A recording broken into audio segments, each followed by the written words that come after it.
पर्यवेक्षक व सर्व शिक्षकांना माझा प्रणाम। नमस्कार विद्यार्थी मित्रांनो, मला तुमच्याशी थोडं बोलायचं आहे।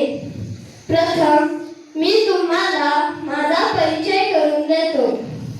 माझे नाव बाळ गंगाधर टिळक। माझा जन्म 23 जुलै 1856 रोजी महाराष्ट्रामध्ये रत्नागिरी या जिल्ह्यात चिखली या गावी झाला। मी लहानपणापासून तुमच्यासारखा हुशार परंतु अन्यायाविरुद्ध आवाज उठवणारा होतो, स्पष्ट उत्तरे देणारा होतो। मी तुम्हाला माझा लहानपणीचा एक प्रसंग सांगतो। एकदा माझ्या वर्गमित्रांनी शेंगा खाल्ल्या व त्याची टरफले माझ्या बाकाखाली टाकली। गुरुजी वर्गात आले। त्यांनी माझ्या बाकाखालील टरफले पाहिली।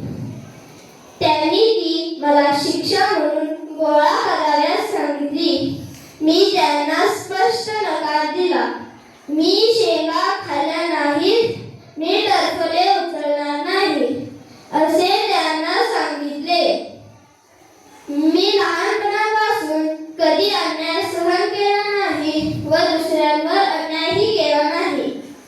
माझे संपूर्ण आयुष्य देशासाठी अर्पण केले। देशकार्य हेच देवकार्य मानले। देशाच्या प्रगतीसाठी मी इंग्रजी माध्यमाची शाळा चालवली। लोकजागृतीसाठी केसरी व मराठा वृत्तपत्रे चालवली।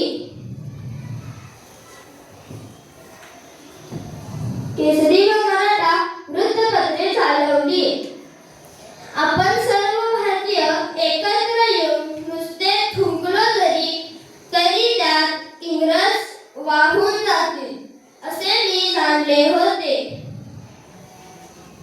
म्हणूनच लोकांना एकत्रित करण्यासाठी मी सार्वजनिक गणेश उत्सव, शिवजयंती हे सण साजरी करण्यास सुरुवात केली।